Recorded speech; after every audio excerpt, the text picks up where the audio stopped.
Right, good morning, everybody. I'm Darren Hartley, Chief Exec of TAROE Trust, and I'm delighted to welcome everybody today to our latest in our Wednesday webinar series.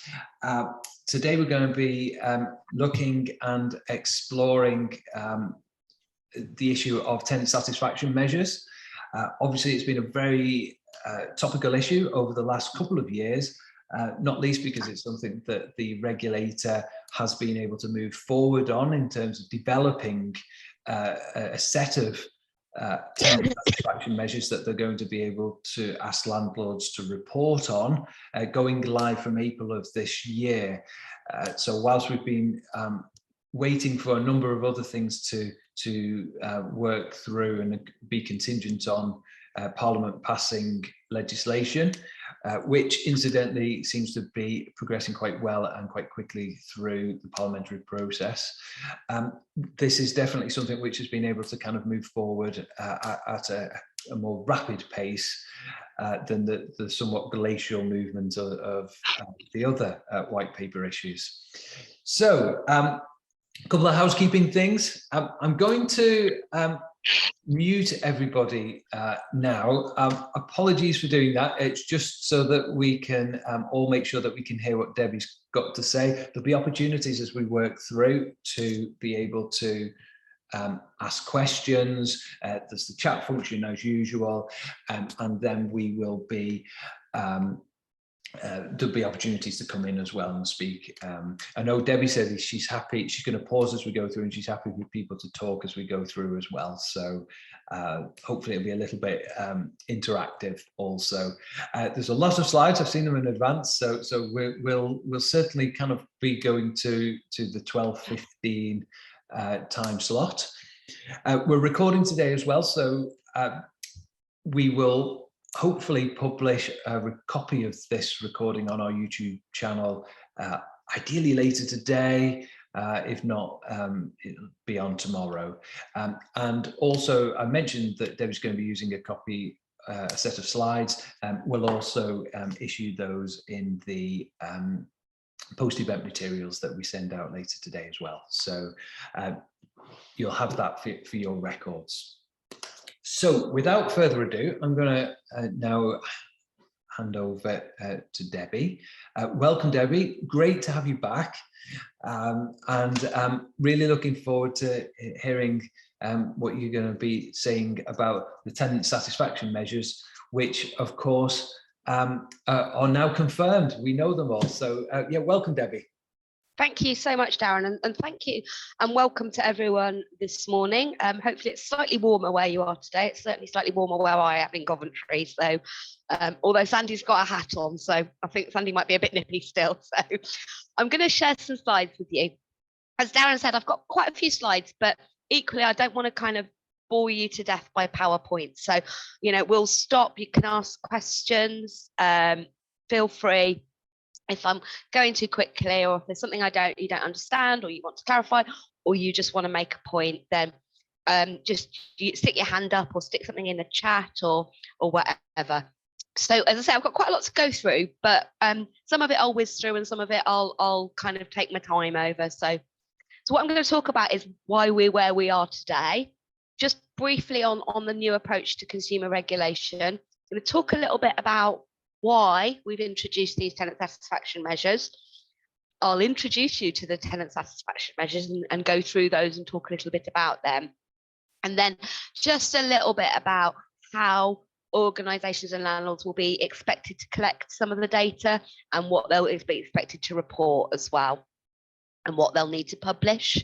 And then opportunities again for you to come through and say what you think as well. So just a quick sort of chronological whiz through of why we are where we are. And really the starting point for a lot of the changes we've seen in housing over the last nearly 6 years now started with Grenfell. So we had the Grenfell Tower tragedy back in 2017. It made government reflect and think about what they needed to do, how they needed to approach things, the relationship between landlords and tenants. And we've seen a whole raft of things happening since. Did a big consultation, which resulted in the social housing green paper. that was the thing that happened before the white paper back in August 2018. That then led on to the social housing white paper, the Charter for Social Housing Residents, which I'll talk about a little bit, but I'm sure you're really familiar with. Back in December 2021 now, we had a consultation on these tenant satisfaction measures. We also had a review, what the government called a professionalisation review, looking at attitudes and behaviours of staff. As Darren mentioned, we then had, in summer last year, we had a social housing regulation bill, which was published and is now working its way through the parliamentary process.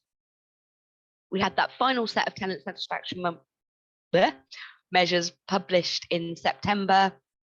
And interestingly, in October, government's announced that it's going to create a new standard on what they call competency of conduct of social housing staff. So really what that is attitudes and behaviours.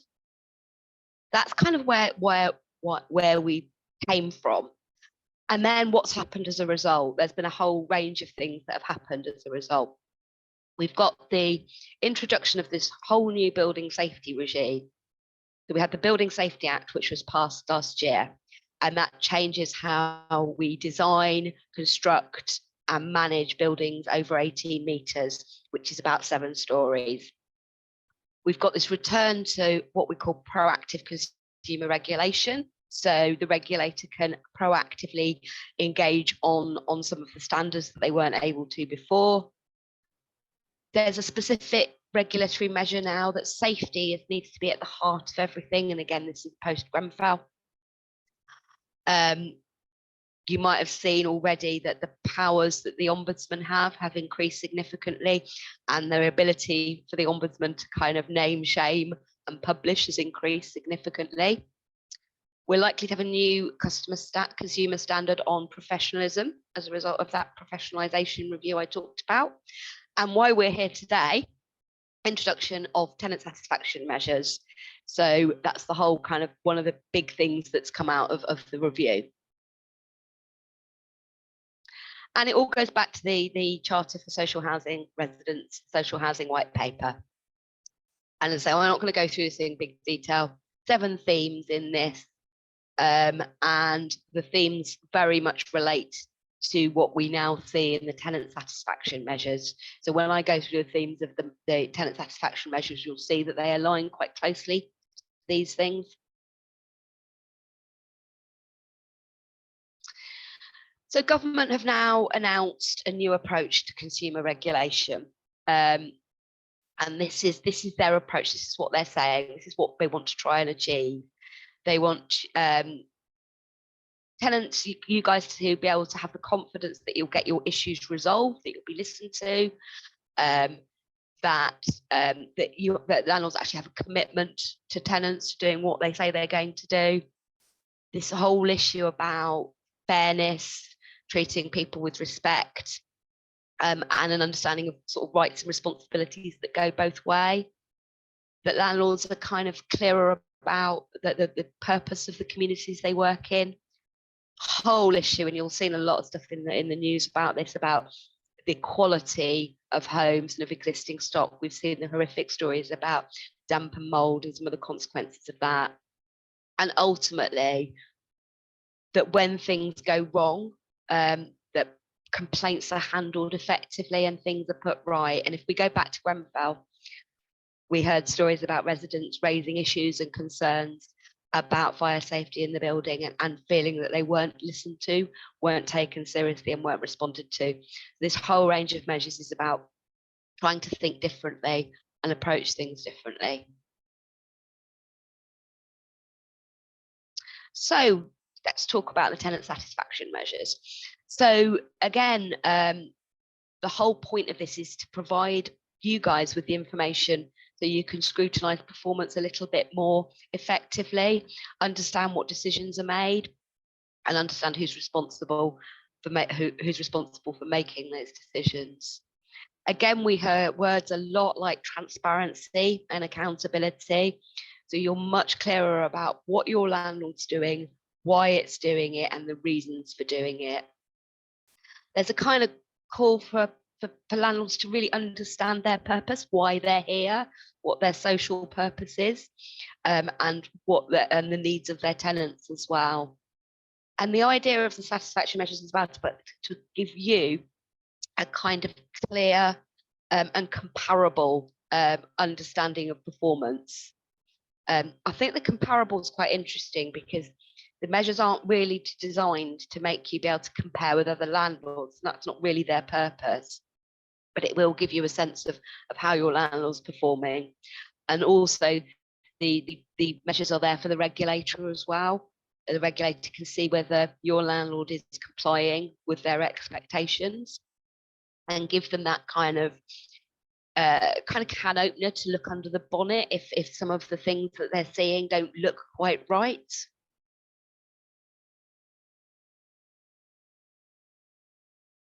So they've set out some principles around the tenant satisfaction measures.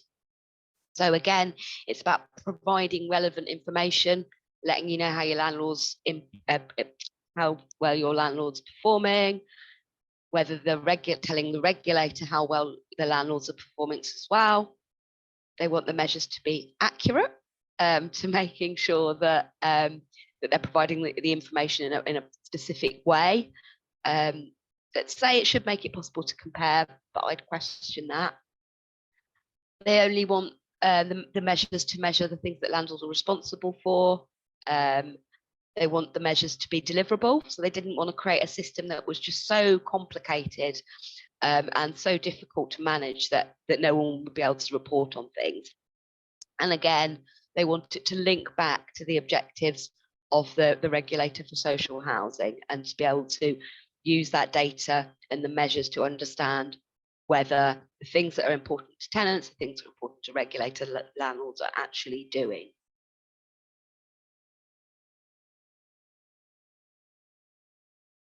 Okay, so just wanted to talk a little bit about the tenant satisfaction measures, and obviously I'm sure quite a lot of you are already aware of this.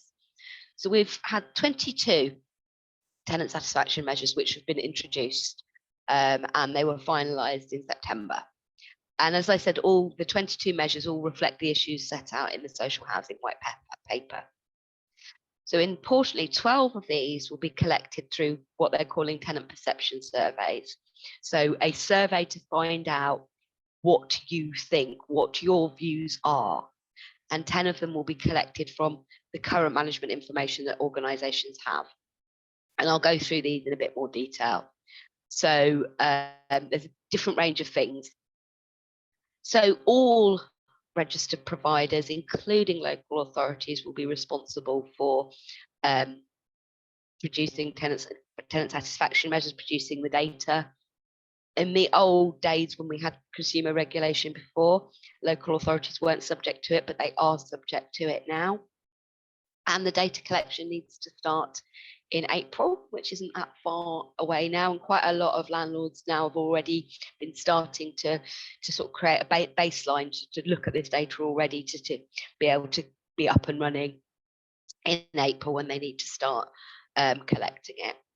So as I say, the tenant satisfaction measures formally come into force on the 1st of April. The first data collection needs to be done by the 31st of March 2024, and the first submission of this data to the regulator is being described, which is a great government term, summer 2024. Now, government summer often goes up to October. Their view of summer is very different to most people's, and we should see the first set of results around September of 2024, which feels quite a long time ago, but away, but it will be on us before we know it.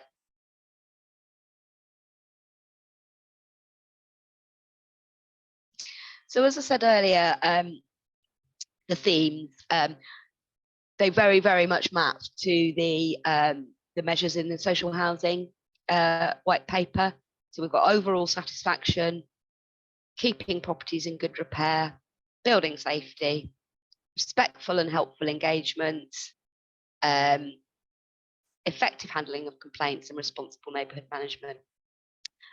And sort of 4 out of 6 of those are generally around the service delivery element. but the satisfaction measure and the respectful and hateful engagement are quite interesting measures, because it's about how people feel overall and how they feel about how they've been treated. So that's really, really interesting one. And we'll talk about that in a little bit more detail. So just wanted to spend a little bit of time. I'm going to just stop now to see if anyone's got any initial questions or thoughts. I'll stop the share so I can look at you. Hi, Debbie. I can see I was actually just in the chat, just responding to John, who's just asked the question. I guess that this is not going to be one that you can respond to directly, because obviously you're not the regulator, and therefore you're not aware of some of the information and the validity of the information that is coming, that obviously is submitted by landlords to the RSH. But I guess it does raise, I guess John's question does raise the kind of more generic issue of gaming of the system, doesn't it? In that, and I know in the feedback that was given by a number of tenants to the TSM consultation was exactly that they had concerns that landlords were going to be gaming the system, that they were going to be either kind of picking or influencing the tenants that were taking part. And I think the regulator was fairly aware that of that criticism from an early point of view. So somewhat differently to what what they've done in terms of, say, the standards, where it's very outcomes focused. They've been fairly prescriptive in the approach they expect landlords to take, prescriptive in terms of saying these are the specific ones, and also in terms of the methodology that must be followed. Now, there is still some flexibility in the methodology, but which could therefore be open to gaming. Do you have any views or comments, I guess, on that for landlords skewing and that gaming of the system? I think it's a very good question. It's a very fair comment, and I think it has happened in the past. And I think there's a lot of time and effort been made into thinking about what the questions are, how they're asked, and also how you need to report them. I think the devil will be in the detail, and also the proof will be in the pudding, to use two kind of fairly ridiculous things. I think it's quite, and we'll talk about it in a bit. So when we're asked about how, for example, whether you're satisfied or not satisfied, it's quite a binary question. And then I will have to report, if 50% of people aren't satisfied, they're going to have to report that. And then the regulator is going to want to know why on earth 50% of people are dissatisfied. So it's a can opener rather than, brilliant, housing organisation B, 90% of their tenants are satisfied. Okay, we'll go away and leave them. I think it's a can opener for other things. And I think it won't really do people any, it doesn't seem much point in gaming the results on this, but I could be wrong. As we go on a little bit, and I go through, as Darren said, sort of how they have to, the methodology they must use and how they must report it. I'll be interested in your views afterwards, whether you think this feels any different to the usual tenant satisfaction measures we have, because at the moment we all know that people go to their boards and say, look, everyone's really happy, 95% of people are happy with their repairs, aren't we great? And that's not necessarily the reflective picture. But if 90% are happy, 10% of people still aren't. So I think the regulator is going to use this to understand if people aren't happy, why, rather than just accepting it. So there's loads I could go on, but I'm aware that Sandy and Deb are being really patient. And I note from the chat that Deb has read your article in Inside Housing and is supportive of it as well. But Deb, if I could just ask you to be a little bit more patient first, and Sandy's hand was up first. We'll go to Sandy and then to Deb. Great, thanks. What you've just said about the submission to the regulator and that for the TSMs, already the landlords know that they can extend it from April to the end of what is perceived to be summer. So that could go up to October, November, as you said. So that's what us as scrutineers have to be aware of as well, that does happen, because I mean, the results back into the Housemarque site, there are so many landlords that don't put all of those up now. So, you know, if the landlords, a lot of landlords carry on through to October or November 2024 before actually getting those submissions in, it's slightly indicative that they are the landlords that are still missing out their Housemarque benchmarking reports. Yeah, well, it's a good point, Sandy, and I think it'll be interesting. I'm not sure. I think there's no stick in a way or carrot to submit to Housemarque. The regulator's going to have really strong powers, and it's going to have quite hefty fines that it can issue as well. There's much more of a stick approach here, and I think, and also this isn't standalone as well, Sandy. What there will be. The regulator will be able to come in and inspect organisations at 48 hours notice, and that's going to be. I think that's good. So and like if they're kind of if there's something that they're kind of thinking, well, there's something not quite right here, that could trigger an inspection. So I think there's quite a lot of stick. There's not much carrot, but there's a lot of stick attached. Yes, maybe stay on year 2 of those submissions. If those self-same landlords are doing it in exactly the same way, then that could be, as you say, a red flag, which is good. Thank you.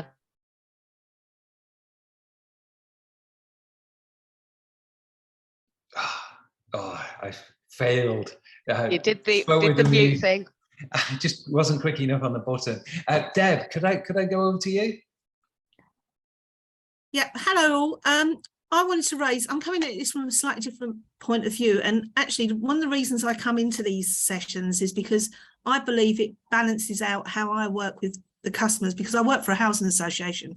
So I completely buy into CPD, but then I'm a non-statutory service. I'm employment and training. So I'm very much about the individual doing better, whatever their circumstances. I want to cover the bit about competency. I think, Debbie, I read your article and you're absolutely right. Competency is only a piece of paper, and it's only as good as the second it's marked, which really has always worried me about qualifications and bits of paper, and that unless you take that through and you continue that development, actually it means absolutely nothing. And I do fear that too many, and this is not just housing associations, let's be honest about it, but too many organisations feel that passing an exam at a particular moment in time somehow demonstrates competency, and I think it does, and I think it's just a tick box exercise.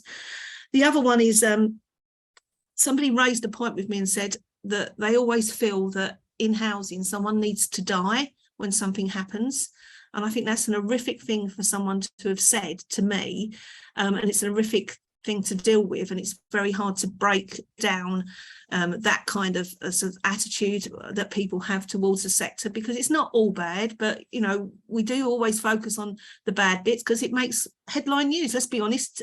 And the last one is, I think culture is really, really important. That I also know that some people are really doing a crackingly good job, but it's not allowed and it's not being endorsed, and actually the culture's not enabling what should be to happen at the front line. And when we're talking about customers, most of us that are in the housing association sector were endowed with what we have.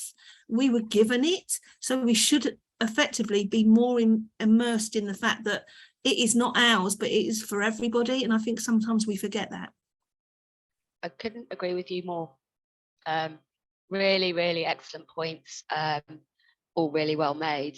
And I think culture and values are really, really important. And I assume most people don't go into work in a housing association or council going, I'm going to do a rubbish job today.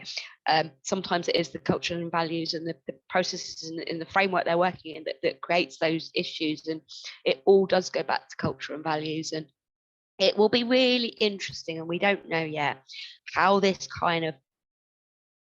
regulator is going to look at professionalism. It's going to look at attitudes and behaviour, how it's going to look at competencies and conduct. We don't know yet, and I'm fascinated by how a regulator will look at that. I think it's really, really going to be really interesting. So brilliant comments, brilliant observations. I'm going to crack on because Darren's only given me an hour and a quarter. I could have spent the whole afternoon with you.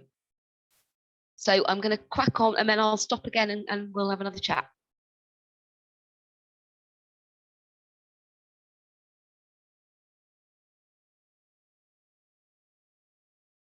Okay, so yeah, so these are the themes and I'm just going to go through them one by one.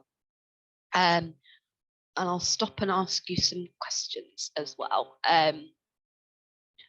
So the first tenant satisfaction measure is an overall, how satisfied are you? So bearing in mind that when I put the questions up, this is how the landlord must ask you the questions. They have to ask them in the way that they are prescribed by the regulator.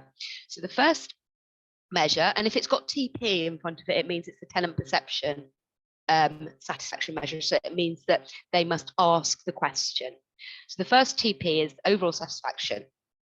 And the question is, taking everything into account, how satisfied or dissatisfied are you with the service provided by your landlord?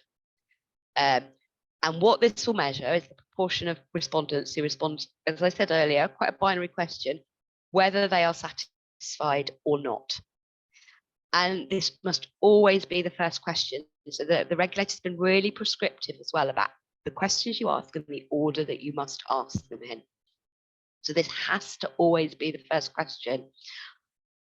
And I think it goes back to what we were just saying. It's quite a binary question. It's a satisfied or not satisfied, but it's quite a subjective question as well. I guess, how might you respond to this? And as Darren said, if you ask that question in June in the summer when the sun's out and everything's great, how satisfied you feel might be different. The regulator's really clear about this and they're fine about that because, as I said, they want to use this as a can opener. And you can ask a qualifying question about what makes you unsatisfied. But I think the regulator's using this one to stop people gaming because it's not framed in a way that allows the landlord to game, and they have to report the responses exactly as they get them. This one's a really important one. It's the very first one. It's about overall satisfaction. So when we have a chat in a bit, think about how you might respond to that and what might impact on you. The second theme, it's a bit of a busy slide. This is quite a long one, is about keeping properties in good repair. So the quality of our existing stock is a real challenge at the moment. We're seeing lots of issues in the press around quality and the results on that.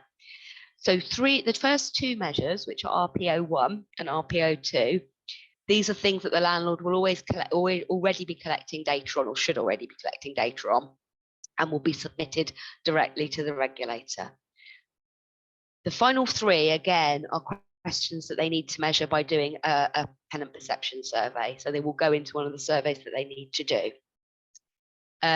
Just a few points on this. These measures don't apply to shared ownership properties, so landlords will not be asking shared owners. That's because shared owners are responsible for repairing their own properties.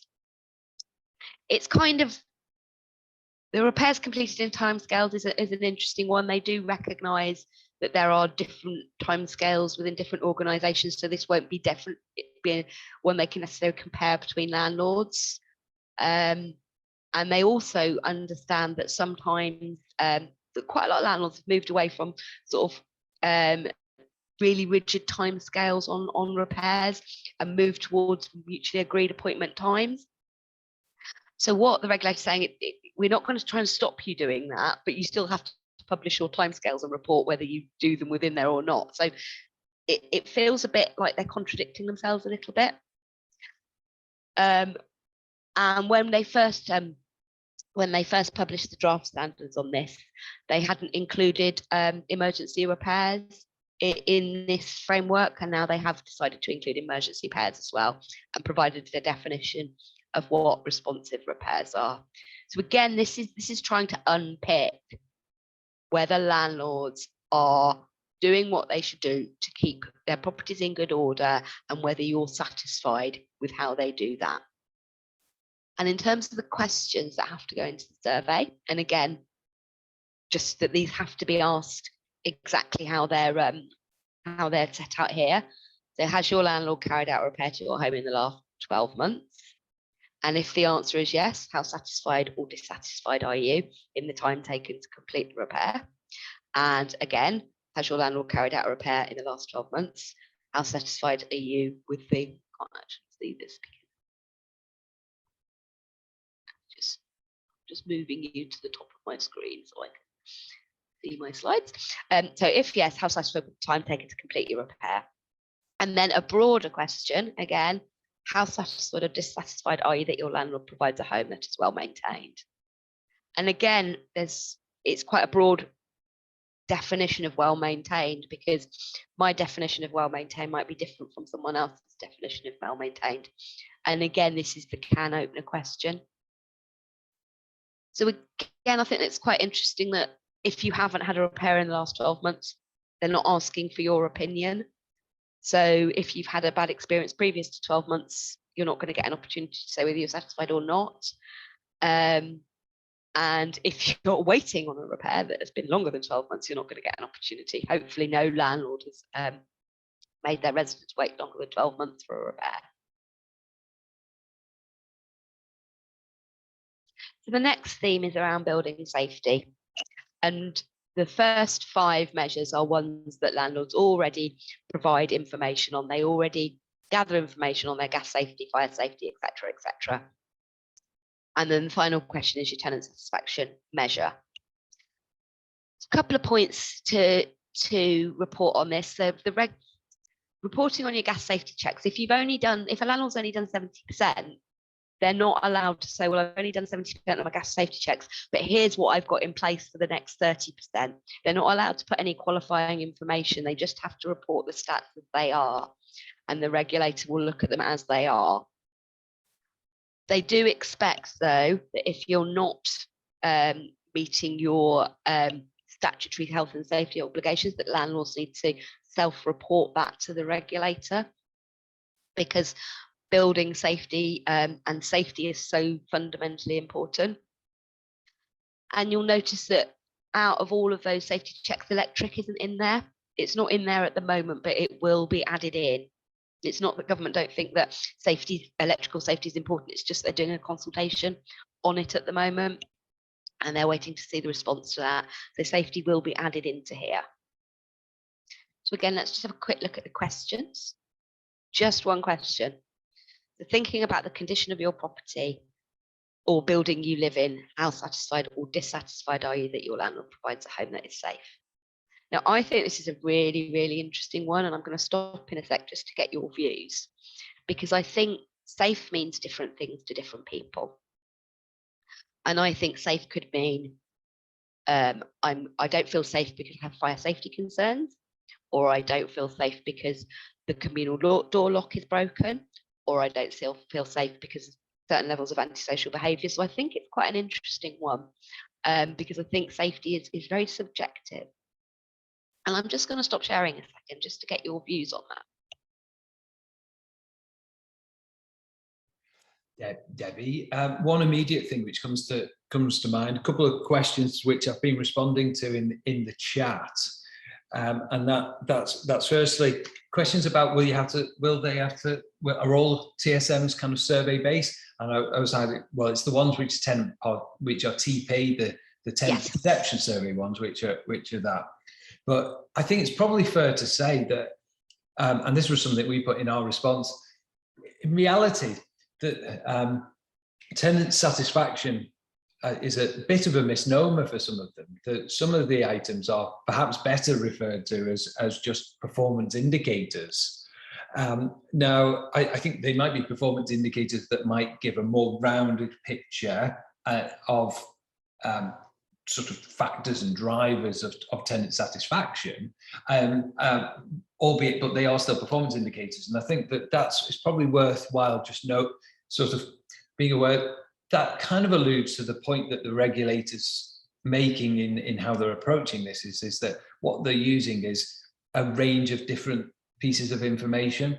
So there will be the tenant satisfaction perception survey results. There'll be the performance indicators within the tenant satisfaction stuff, but there will be other things that they're going to look at. So they are going to ask for things like performance of complaints, or whether they've been contacted directly, or whether the ombudsman, what's the ombudsman's rate of sort of referrals.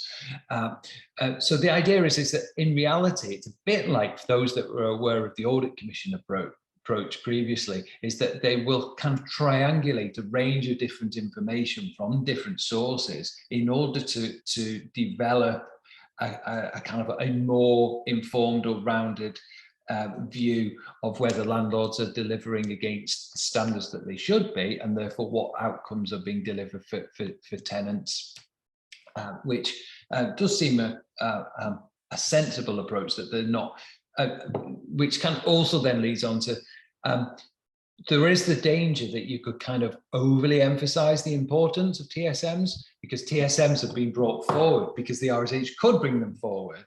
But of course, there are the other things which they would have also brought forward at the same time in an ideal world, but they've had to wait for legislation. The other bit that was asked in the question was around transparency and accountability. Does this mean about freedom of information being extended? And in effect, it kind of does. So alongside the TSMs, there are a range of other measures. So there's things like reporting on executive pay. And another one of those is going to be an access to information scheme. So the regulator is going to have to kind of establish an access to information scheme, which for all intents and purposes is, we would expect, quite similar to a freedom of information type arrangement. Now, what the details of that looks like, we'll have to wait and see. It's kind of contingent on legislation as well, and the subsequent regulations that come into effect. But in theory, or at least the thinking behind it as part of the white paper, is that tenants should have additional rights to be able to request and therefore kind of demand really information which perhaps they haven't been able to get access to in the past.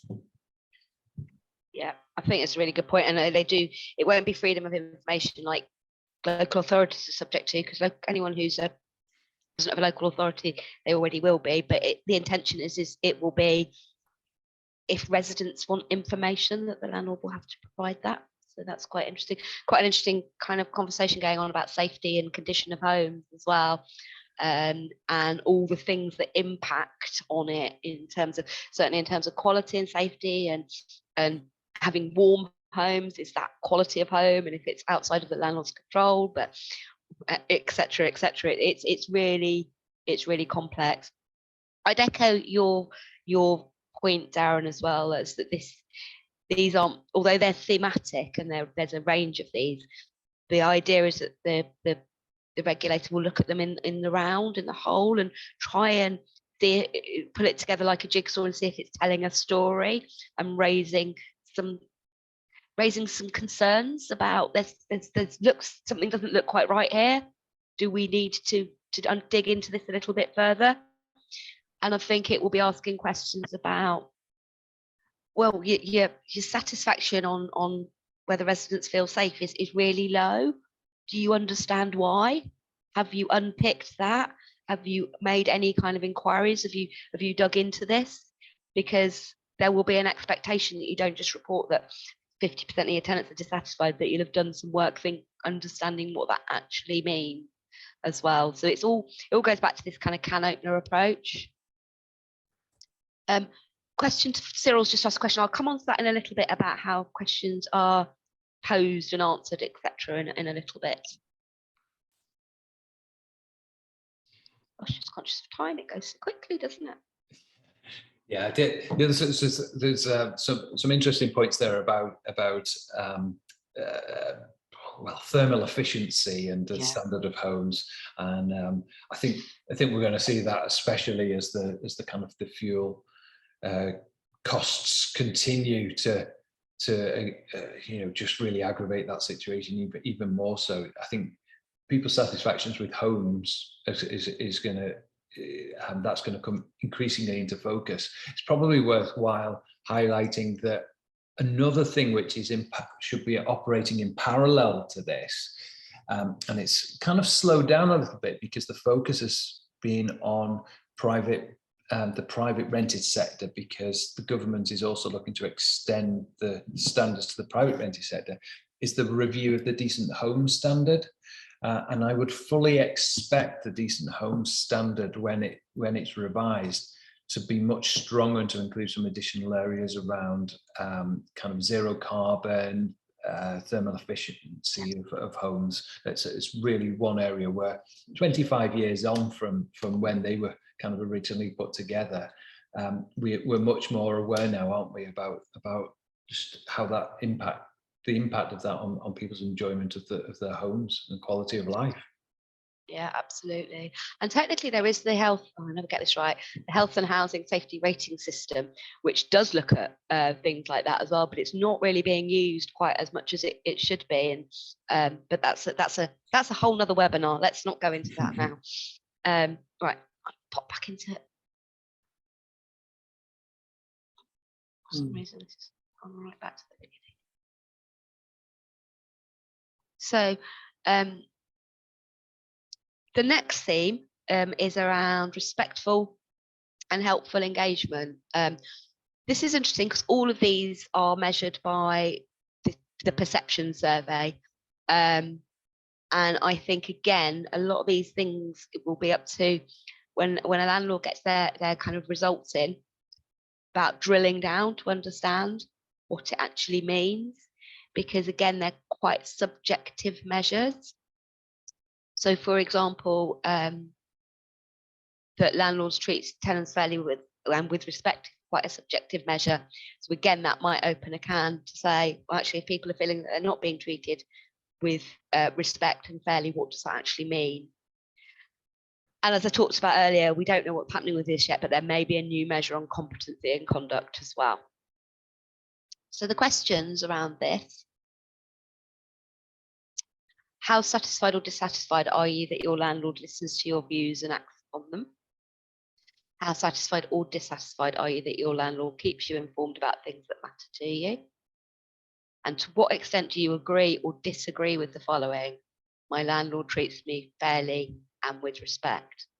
And again, really interesting questions. And again, when we have a little break, I'll be interested in how you might respond to that, or what might influence whether you felt that you didn't agree with the fact that your landlord treats you fairly with respect, or whether you did agree with that. What sort of factors might play into that? Because it's a fairly subjective measure. And again, back to the point about gaming, see how very specifically these questions are worded. There isn't a kind of, and I'll talk about it in terms of the questions and how they ask them.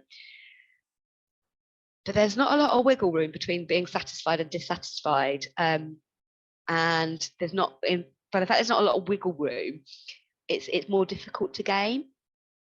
I think I might be proved wrong. So Darren mentioned complaints again. Complaints, how landlords respond to complaints is really high on the government's radar, and they've, some of the issues that have happened and how complaints have been dealt with in the past has frankly not been okay. So as well as strengthening the power of the housing ombudsman and removing what they've called the democratic filter, the need to have to go through a whole range of hoops before you could go to the ombudsman, that was removed in the Building Safety Act. They've removed that, so now tenants can go straight to the ombudsman without having those barriers. But they've also wanting to get a sense of how satisfied people are with complaints, the landlord's approach to complaint handling. So there's a couple of measures that landlords will report directly based on the information they can collect. So how many complaints that they've received and how many have been responded to within the complaint handling code, which is a new code that was introduced a couple of years ago now by the Ombudsman. They've made a couple of caveats to that. They recognise that the number of complaints received by a landlord isn't always an indicator of poor performance. There's that whole thing, isn't it? It's like, it used to be that a landlord go, we don't get any complaints, and that was because they didn't recognised complaints or only recognised it as a complaint if it was in writing, etc. The more people have opened up to accepting complaints, that the level of complaints went up. So it didn't mean the service was worse, it just meant that actually landlords are being more open to receiving complaints. So there is a recognition here. So it's not necessarily a red flag if complaints are received. The big issue is around how satisfied tenants are with their approach. And that's why they will take the 3 measures together. Oh. And the question again, have you made a complaint to your landlord in the last 12 months? And if you have, how satisfied or dissatisfied you with your landlord's approach to complaints handling? Again, the 12-month caveat seems to be, I think it's one of those that once the tenant satisfaction measures have been in place for a while, 12 months seems to be okay. But actually, if you've made a complaint that you were really unhappy within the last 13 months and it wasn't dealt with, your response isn't going to be taken into account here. But I guess they have to have some kind of cut-off point. And then the final measure is what they call responsible neighbourhood management. And this is kind of bugging everything else into the pot, really. So it covers antisocial behaviour, communal areas, neighbourhoods, and then again, satisfaction with how you feel about those things. So there's one around how many cases of antisocial behaviour. Again, that's the landlord measures that directly and reports that to the regulator. And then 3 more satisfaction measures. And this was slightly different because remember the repairs one was said, have you had a repair in the last 12 months? And the complaints one said, did you have a repair in the last 12 months? For ASB, that doesn't ask you if you've been subject to antisocial behaviour in the last 12 months. It doesn't qualify it like it does for repairs and complaints. It's unclear why. But what it does mean is if you haven't experienced or reported ASB, you could make a comment on the landlord service, even if you've never experienced it. It's sort of maybe opening up a bit of a can of worms. And this is one of the ways where they say, the regulator says it might be useful to put an additional question in there to get a sense of how many people had actually experienced ASB in the last 12 months.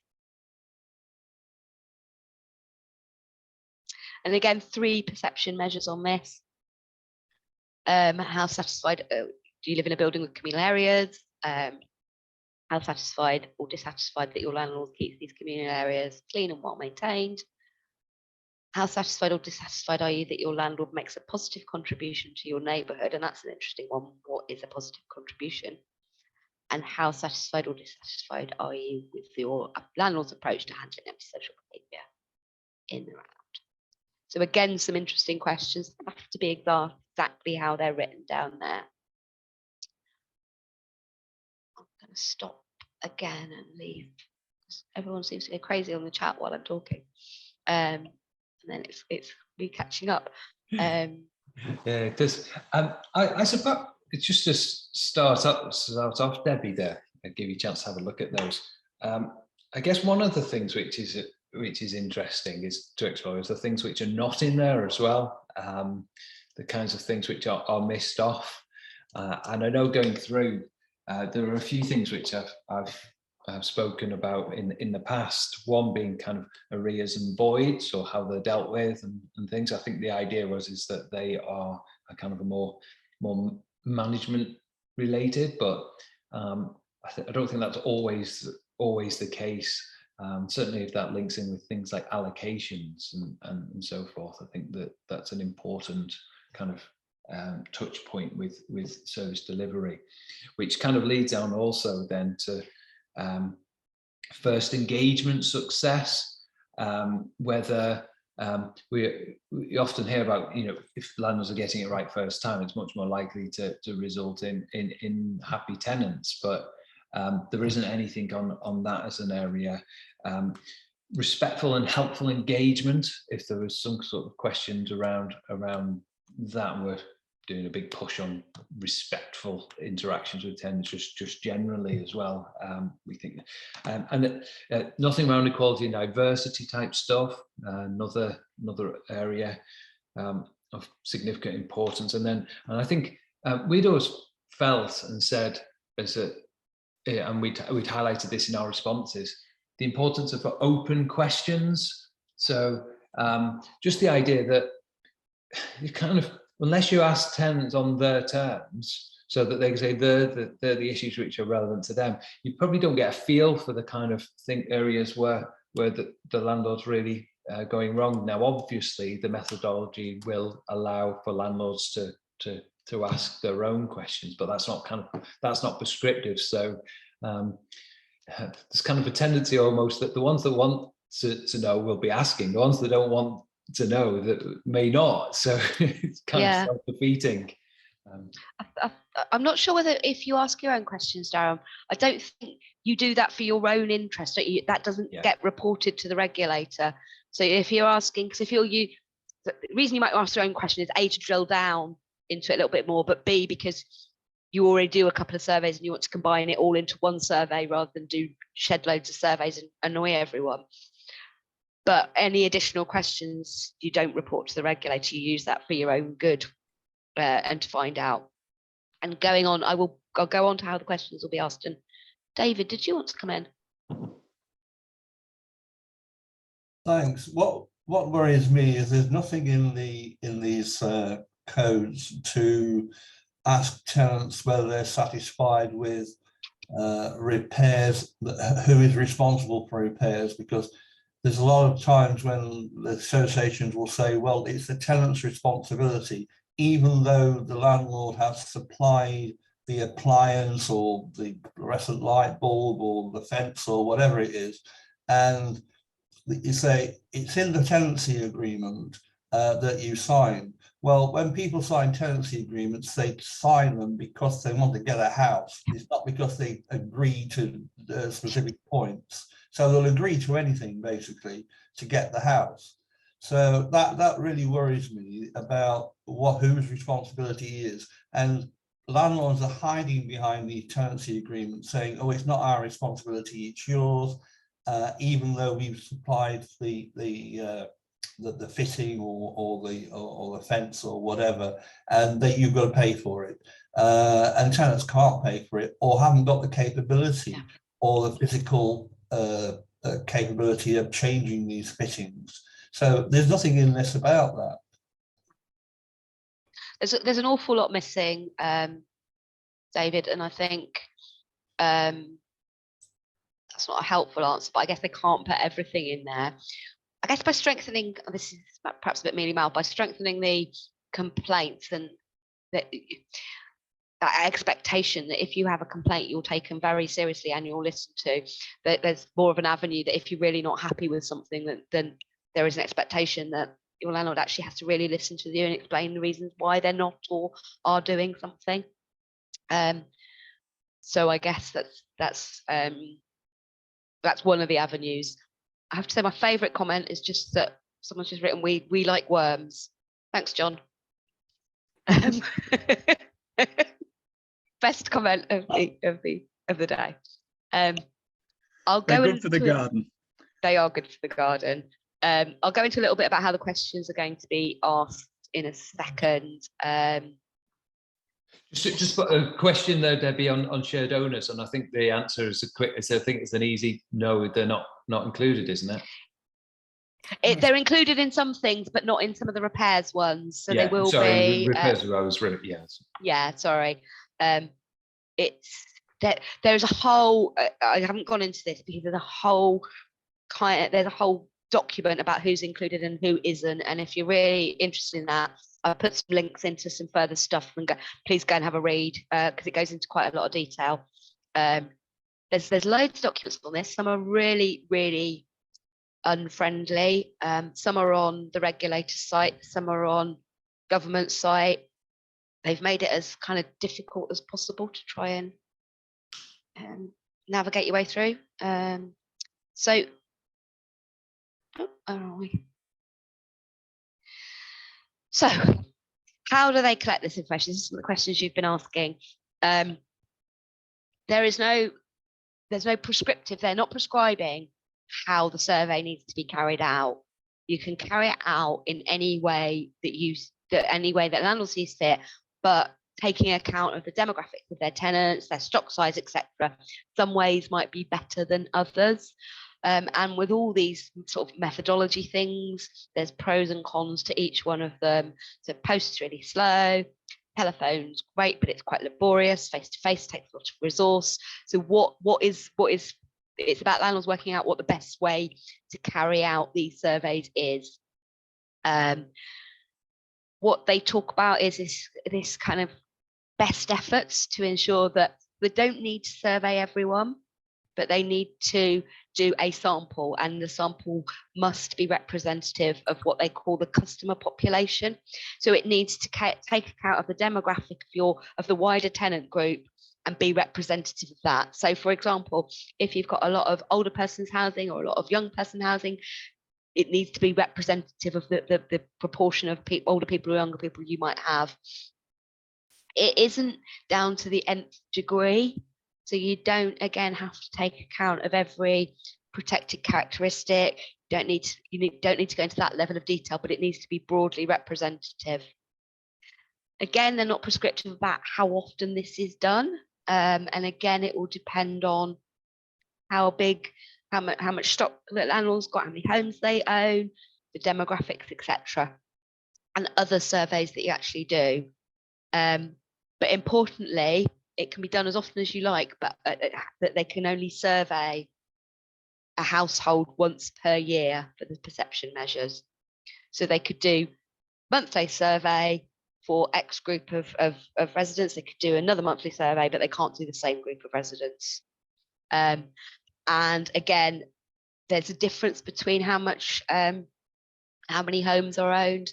So if landlords have less than 1,000 homes, they only need to collect these measures every 2 years. And the reporting mechanisms are slightly different as well. So they're quite, as I say, they're not prescriptive, they're very prescriptive about how you ask the questions, but not how you carry out collecting the data.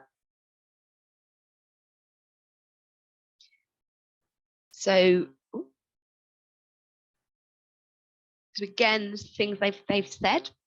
So the perception measures must be by a specific perception survey, and that kind of just seems to be, well, yeah, of course.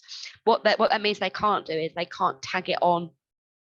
They can't tag the repairs question on to a survey asking if you've had a repair. They can't tag it onto a survey asking if you were happy with the repair that you've had done. They have to do it as part of this specific perception survey. As I've said a couple of times, they have to ask the questions exactly how it's set out. There's a lot of detail in how the questions are asked. Some questions it will allow a don't know or not applicable, but it will be very prescriptive about when you can or cannot use don't know or not applicable. I think what they're trying to do is, by avoiding any kind of scale, that kind of 1 to 5 scale on satisfaction, it's less clear, it's less binary on what the response is. As both Darren and I have mentioned, landlords can ask other questions, subject to some constraint, but the first question must always be the first overall satisfaction question must always be the first question in the survey. And the survey must be designed in a way that provides a really clear explanation to residents as why the survey is being done and what the landlord intends to do with the results. And again, the regulator isn't telling you what you need to put into that. They want landlords to work with residents to come up with that introduction that is fit for purpose and works across the demographics of residents. So again, reporting. There's a difference between reporting for larger and smaller landlords. So for larger landlords, they have to submit to the regulator annually. And I think it was Deborah mentioned, I can't think it was about, someone mentioned about, or if they delay on this. I think there's going to be some flexibility in the first year, for the first year alone, just recognising this is new. There will not be that flexibility after the first year. Returns will have to be made by the 31st of March. Again, the information, the data must be that they report, must be what they call transparent, reliable and accurate. and reflects their performance against the TSMs, and it must include how they collected the data. They must share the results with tenants. And in those kind of management agreement organisations, so I don't know if any of you are tenants of an ALMO, it's the responsibility of the organisation that owns the property. So in an ALMO scenario, it would be the local authority's responsibility to make sure that the tenant satisfaction measures are carried out. They wouldn't need to do it, but they just need to make sure it happens. So again, providers under 1,000 don't need to submit the results to the regulator, but must publish their results. And again, must make the best efforts to achieve a representative sample. So again, it's just taking account of smaller landlords and the resource implication on them to do that. It would be, you know, good practice to do the survey every year as well, and to report those results to the residents every year. They don't have to. Then this is again set out that landlords must share the following with you if requested. This is back to that you being entitled to information, and the information you're entitled to is how they went about it, the amount of responses they received, how often you did it, what collection method you used, what your sample was, put any weighting onto questions. That would be the questions you asked. There isn't weighting on the tenant satisfaction measures. If you've used any external provider to do the survey for you, if you excluded any particular households, and why you might have excluded those, if you didn't meet the minimum requirements, did you use any incentive? Did you give a £10 Marks and Spencer's voucher, and anything else to do with how you did the surveys? They must provide all of that. And then what you should also expect is the findings to be what they call, again, transparent and honest. What is expected, that they don't just focus on everything was really rosy in the garden, aren't we brilliant? It's about highlighting to you as well where the responses weren't as good. So they're not allowed to game it in terms of just reporting back to you the nice stuff. There's an expectation that the information needs to be provided in a whole different variety of ways to make it accessible to every resident. And what is also expected is that they don't just say these are the results. They have to, the expectation is that these are the results. This is where we think we did okay. This is where we perhaps didn't do so well. This is the insight we've got from the information, and this is what we're going to be doing as a result of that. There isn't just a sort of hardcore reporting of data. There should be some explanation of what it's telling and what they're going to do as a result of it. That's really important. So just some final thoughts from me. As we talked about earlier, the tenant satisfaction measures are coming in earlier than everything else, but they're just one part of the whole big regulatory picture. You should be expecting some dialogue now with your landlord about the tenant satisfaction measures, them talking to you about what approach they're going to take, talking to you about what the introduction might look like, about what the communication might look like. Remember that these tenant satisfaction measures, because you will have all this information, are going to be really, really useful to you, whether you're formally involved in things like scrutiny panels, but they should be useful for you as well. Let's go back to this can of worms. Useful for you because they will highlight things that you might want to talk to your landlord about. Your views are really important when they're designing the questions as well. They have to ask the tenant satisfaction perception measures as they're written, but there might be other questions that you can inform, that they can write that are separate, that you would like to know. The information really should be used to drive changes and improvements, and you should expect some kind of communication about what will be done differently. And again, they should be communicating what they are planning to do, what has been done already, and what will be done in the future. And hopefully, yeah, so that is a live link. If you click on that little picture in there when you get the slides, that will take you to the page on the regulator site that where all the information is as well. So yeah, so that kind of picture there. Oh, I shall stop now. How am I for time, Darren? Yeah, brilliant, Debbie. Perfect timing. We've just got 5 minutes really, just to follow up. Just to say on that, the slides will probably be in PDF so that everybody can access them. So what we'll do, we'll include a link as well to where there's the link in the slides, just to make sure that everyone can access that. I just want one of the other question that was kind of in my mind was the issue of groups and the application of group structures. I think that, am I right in recalling, I'm dredging this from memory now, that you're required to report on a group level, though the housing association can choose to do it at a subsidiary level if they want to do that. Is that right, Debbie? I think so. I think it's the expectation is the group leader. I don't think they're called the group leader, but the overarching group reports the measures to the regulator. But each subsidiary of the group does their own surveys and they're collated together. But I think they can choose as well to submit individually rather than part of the group. Yeah, there might be something to consider as part of the access to information, given that some of the really big groups that we're getting, especially if it's like a recent merger, what you might find is that the overall results get buried because in the group versus the individual entity. The other point, which I think I think was made by the regulator, was that they've committed to reviewing their approach 12 months after kind of running the first round. So it may be that there's further change. Is that right as well, Debbie? That we might see further amendments as part of that review?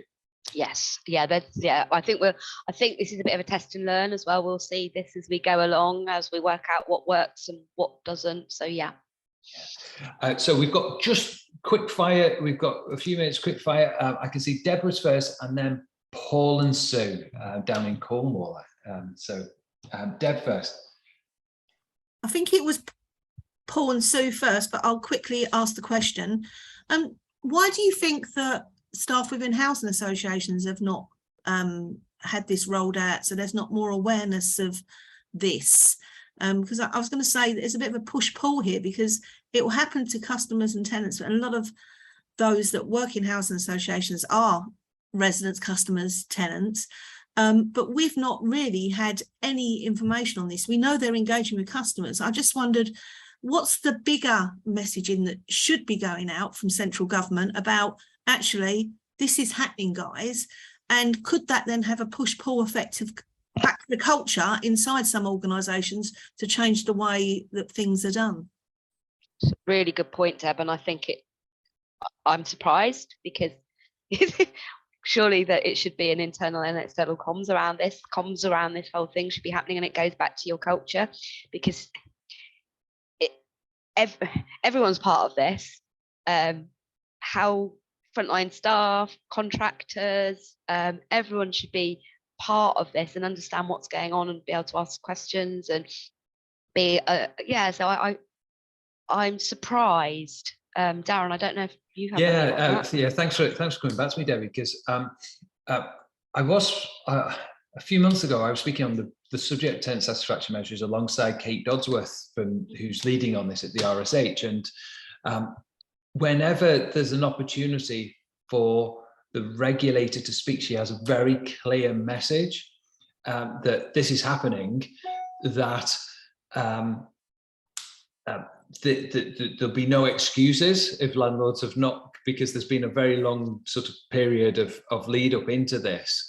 So there's no surprises that this was happening, but also that they expect the organizational cultures to be responding to that, and for there to be the cascading of down, so increased awareness. So if individual landlords are not going through this, I would the message out to them is that they really should be making sure that all of their staff are on board and made fully aware of the shift, because this is part of that wider cultural shift, Deb, as you're rightly highlighting.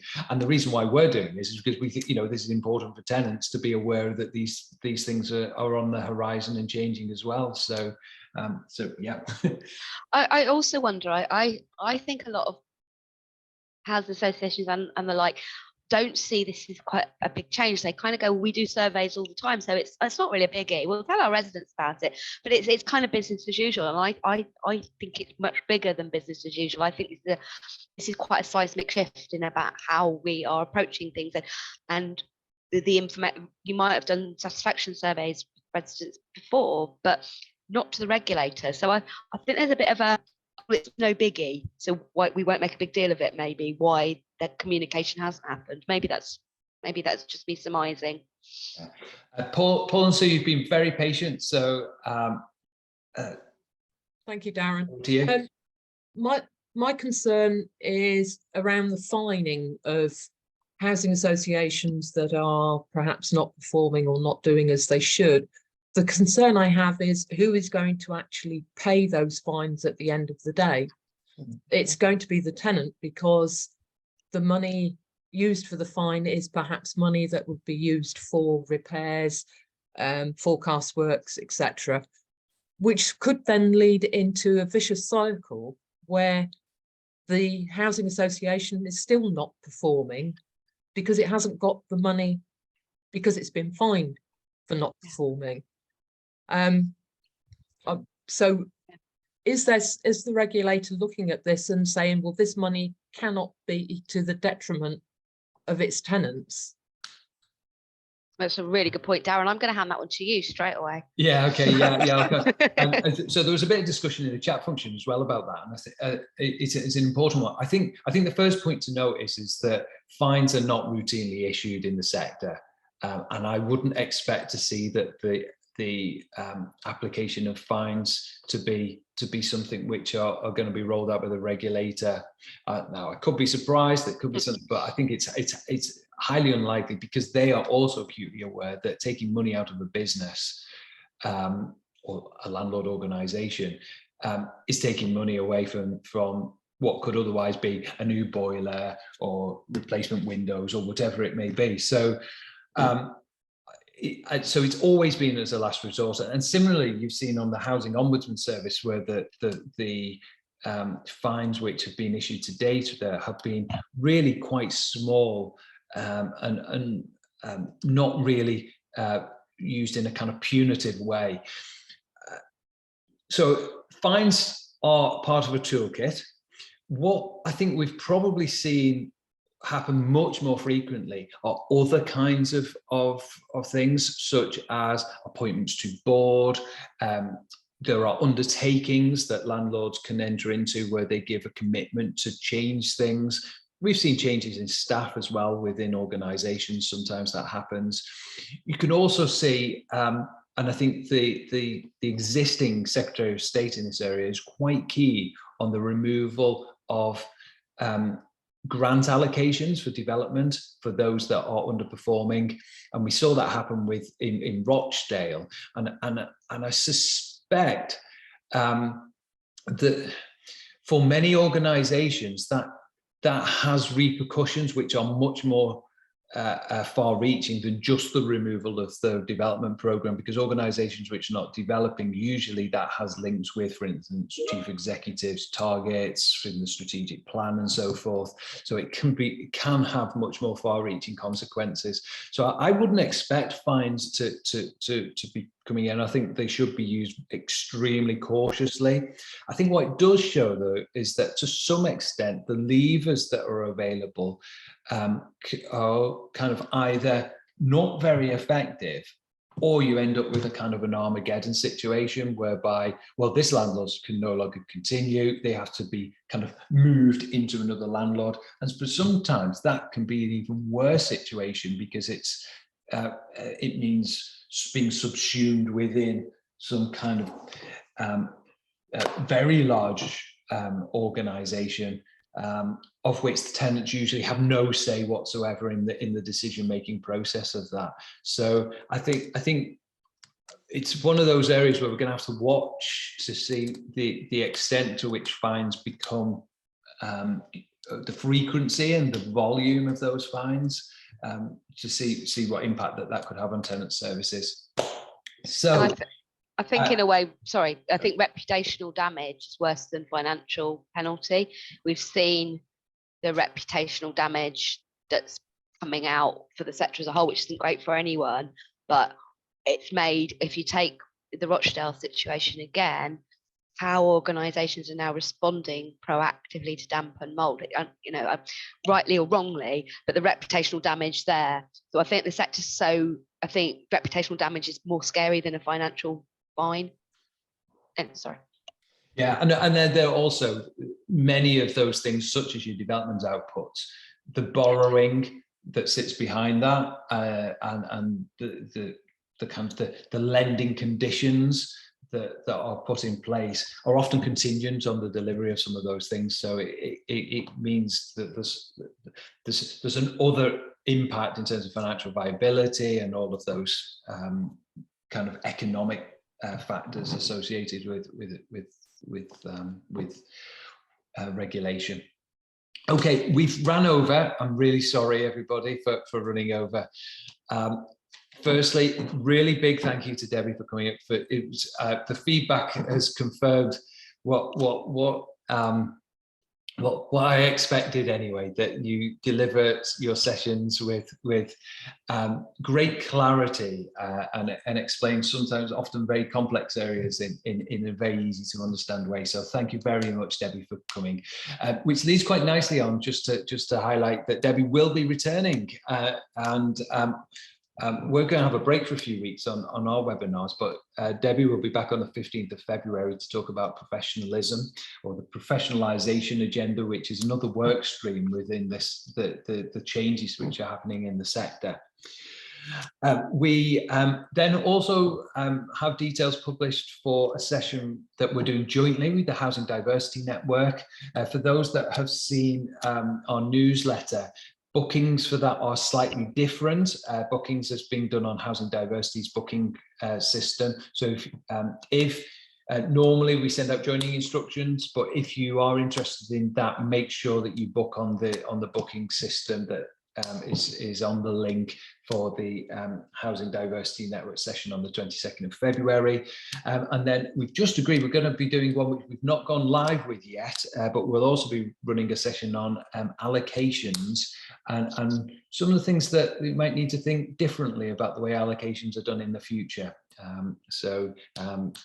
That's all I'll say on that one. I'll leave that hanging.